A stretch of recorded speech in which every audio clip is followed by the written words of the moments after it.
Hi, fam. It's Ashley Danny of the Ashley Danny Podcast. I am so excited to be back with some new content for you in my new video series or podcast segment or whatever you want to call it, called By Ashley Danny's Book Dragon Reviews. I'm super excited.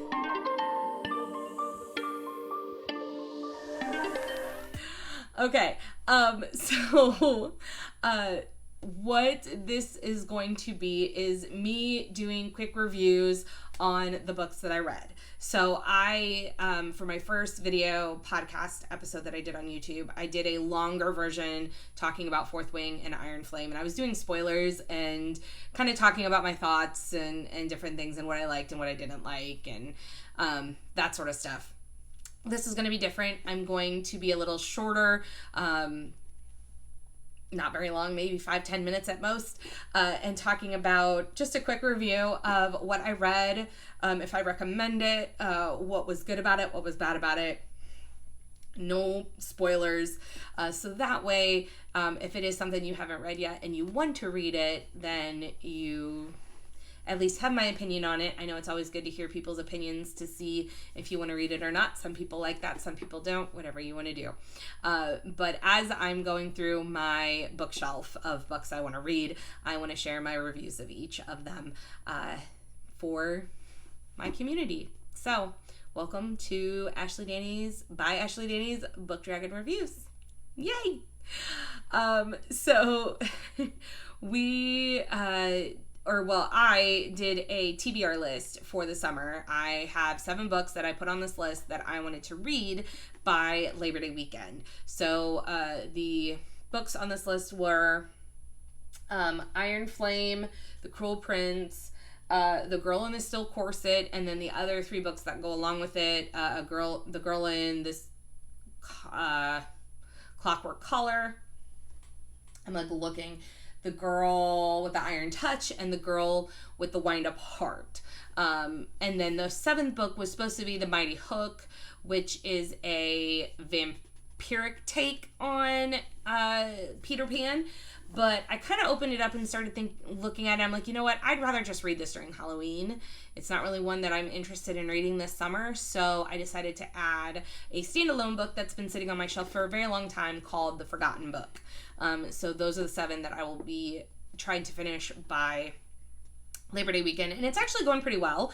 I finished Iron Flame, and then I went straight into The Cruel Prince. That one's already done. That's the book we're going to be talking about today, Cruel Prince. And then just finished The Girl in the Steel Corset, and now I'm working on book 4, which is The Girl in the Clockwork Collar. So yeah. Working through those. But today I am doing a short review on The Cruel Prince by Holly Black. Now, the reason I decided to get this and read it was because of TikTok. I went to TikTok, oh my gosh, back in September of last year and said, hey, I need book recommendations. What you got? And Fourth Wing came up, which I've already done. Cruel Prince came up, and some other ones came up. But the 2 that I decided to buy was Fourth Wing and Cruel Prince. Well, I ended up reading Fourth Wing first, and by the time I finished Fourth Wing, Iron Flame came out. So I went ahead and got Iron Flame and started that one. So Cruel Prince was kind of put to the side. Well, I did it. I read it in, 2 days is I think how fast I read this. This is a very fast-paced book. I would put this very fast-paced. I just felt like I flew through it. And I fly through books and I can consume them pretty quickly, but it just felt written very fast-paced.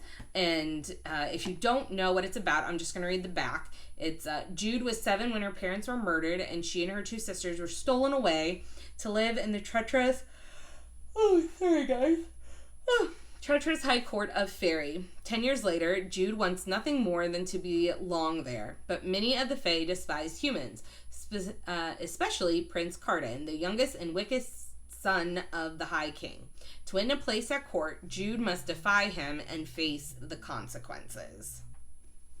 Okay, So, couple things about The Cruel Prince that I just want that kind of was for me. So, like I said, it was very fast paced. I whipped through this book very quickly.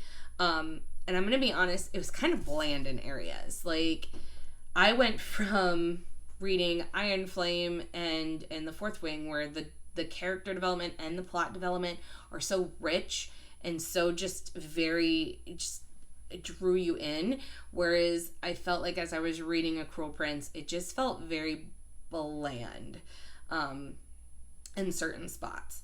And I think it was more in the character development. The scenery, the world building of the fairy world was very beautiful, and I did like that. But I just felt I didn't connect with Jude.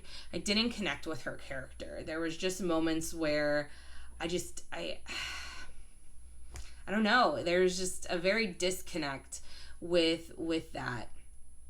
And I think it was just her attitude with the whole situation. Like, she's literally living under the roof of the man who murdered her parents.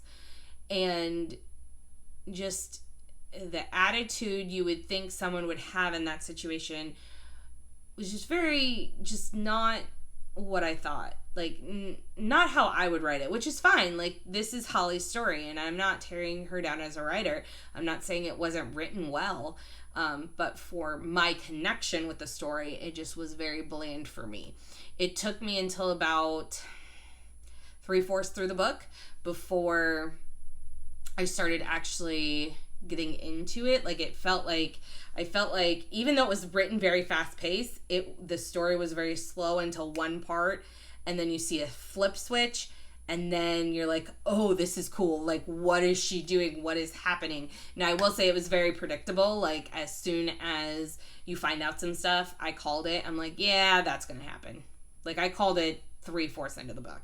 I'm like, and this is what's gonna happen. And it did happen. So it is kind of a predictable storyline on what ends up happening in it.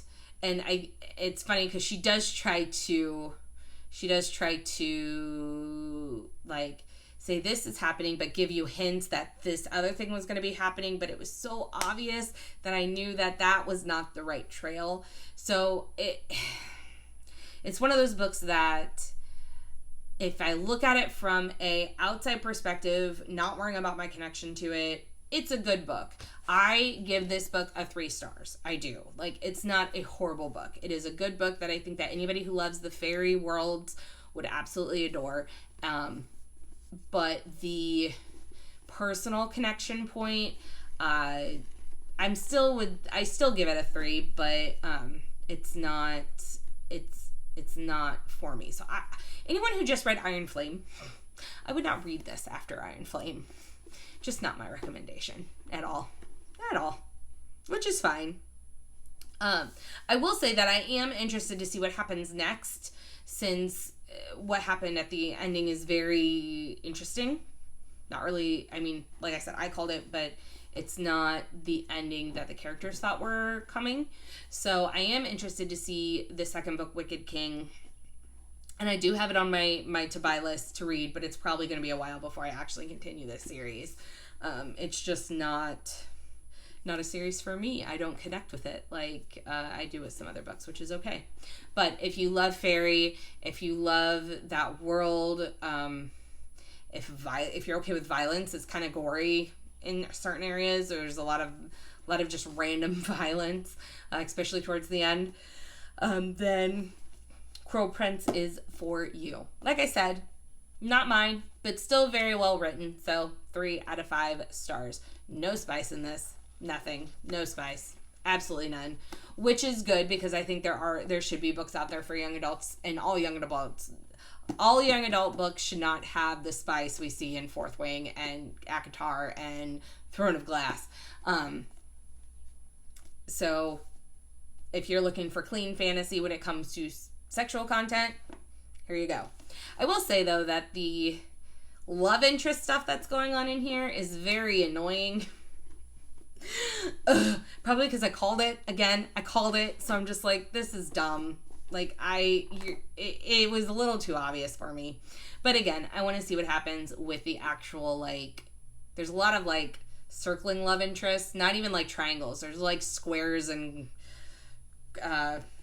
pentagons and all different sides of things going on with love interests.